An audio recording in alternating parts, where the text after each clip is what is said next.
ഇതുവിൻ്റെ ബർത്ത്ഡേക്കുള്ള സാധനങ്ങളൊക്കെ വാങ്ങാനായിട്ട് ഞാനും വിഷ്ണു രാത്രിയാണ് പോയത്. പിന്നെ അത് കഴിഞ്ഞ് വന്നപ്പോൾ ഇതേപോലെ ബലൂൺസൊക്കെ വീർപ്പിച്ച് അവിടെ വെച്ചിട്ടുണ്ടായിരുന്നു കേട്ടോ. പിന്നെ വൈകാണ്ട് തന്നെ വേഗം ഫുഡൊക്കെ കഴിച്ച് കഴിഞ്ഞിട്ട് ഇങ്ങനെ ഡെക്കറേഷനൊക്കെ തുടങ്ങിയിട്ടുണ്ടായിരുന്നു. പിന്നെ നേരം വെളുത്ത് കഴിഞ്ഞാൽ വേറെ ഒന്നും ചെയ്യണ്ടല്ലോ എന്ന് വെച്ചു. അപ്പോൾ രാവിലെ വിഷ്ണുവിൻ്റെ ഷർട്ടും കാര്യങ്ങളൊക്കെ തേക്കായിരുന്നുണ്ട്. അപ്പോൾ ഡെക്കറേറ്റ് ചെയ്ത് വന്നപ്പോൾ ഇതേപോലെയാണ് കേട്ടോ ചെയ്തിരുന്നത്. പിന്നെ അത് കഴിഞ്ഞ് ഇതുവിൻ്റെ കുളിയൊക്കെ കഴിഞ്ഞ് ഞാൻ ഇതുവിനെ ഒരുക്കാൻ തുടങ്ങിയിട്ടുണ്ടായിരുന്നു കേട്ടോ. അപ്പോൾ ആൾ ഒരുക്കുമ്പോൾ ഇതേപോലെ ഇങ്ങനെ അനങ്ങാണ്ടൊക്കെ കിടന്ന് വരും. ഉറക്കത്തിൽ അങ്ങനെ എണീക്കലോ അങ്ങനെയൊന്നും ഉണ്ടാവില്ല കേട്ടോ. അപ്പോൾ അത് കാരണം നല്ല രീതിയിൽ തന്നെ ഒരുക്കാൻ പറ്റിയില്ല.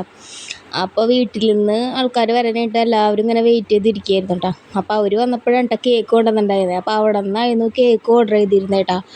അപ്പോൾ ഇതായിരുന്നു കേക്ക് വന്നിട്ട് കേട്ടോ.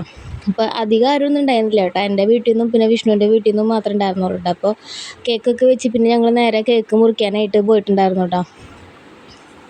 ആ സമയമായപ്പോൾ ഇത് പതുക്കെ ഒരു വാശിയിലേക്കൊക്കെ പോയിട്ടുണ്ടായിരുന്നു കേട്ടോ. എന്നാലും കുറച്ച് കഴിഞ്ഞപ്പോഴേക്കും ആൾ റെഡി ആയിട്ട് വന്നിട്ട് അങ്ങനെ കേക്കൊക്കെ ഞങ്ങൾ ഒരുമിച്ച് മുറിച്ചു കേട്ടോ. അപ്പോൾ ഇത് ആദ്യത്തെ ഒരു എക്സ്പീരിയൻസ് ആയ കാരണം വളരെ നല്ല ഹാപ്പി ആയിരുന്നു കേട്ടോ ഞാനും വിഷ്ണുവൊക്കെ. അപ്പോൾ അങ്ങനെ എല്ലാവരും അങ്ങോട്ടും ഇങ്ങോട്ടൊക്കെ നോക്കി നിൽക്കണമൊക്കെ ഉണ്ട് കേട്ടോ. അപ്പോൾ ഇതുവിന് കിട്ടിയ ബർത്ത്ഡേ ഗിഫ്റ്റുകളാണ് കേട്ടോ ഇതൊക്കെ. അപ്പോൾ ഇതിന് കൂടുതൽ ഇതേപോലത്തെ ടോയ്സ് ഇങ്ങനത്തെയൊക്കെയാണ് കേട്ടോ കൊണ്ടുവന്നിട്ടുണ്ടായിരുന്നത്. പിന്നെ അത് കഴിഞ്ഞപ്പോൾ നേരെ ഫുഡ് കഴിക്കാൻ പോയിട്ട് അപ്പോൾ ബിരിയാണി ആയിരുന്നു കേട്ടോ ഉണ്ടായിരുന്നത്. കേക്ക് മെൽറ്റായി പോകണ്ടെന്ന് വിചാരിച്ചിട്ടാട്ടോ ആദ്യം ഞാൻ കേക്ക് കട്ട് ചെയ്തേ. പിന്നെ അത് കഴിഞ്ഞപ്പോൾ നേരെ ഫുഡ് കഴിക്കാൻ പോയിട്ടോ. അപ്പോൾ നല്ല അടിപൊളി ഫുഡ് തന്നെയായിരുന്നു കേട്ടോ. അപ്പോൾ എല്ലാവർക്കും നല്ലപോലെ ഇഷ്ടപ്പെട്ടിട്ടുണ്ടായിരുന്നു. പിന്നെ അത് കഴിഞ്ഞപ്പോൾ ഒരു വൈകുന്നേരമൊക്കെ ആയപ്പോൾ ജാസി വന്നിട്ടുണ്ടായിരുന്നു കേട്ടോ. അനിയനാണ് കേട്ടോ. അപ്പോൾ അവൻ വന്നപ്പോൾ അവനൊക്കെ ഫുഡ് കൊടുത്ത് പിന്നെ അങ്ങനെ ഇന്നത്തെ വീഡിയോ ഇത്രയേ ഉള്ളൂ കേട്ടോ. അപ്പോൾ ഓക്കെ, ടാറ്റാ.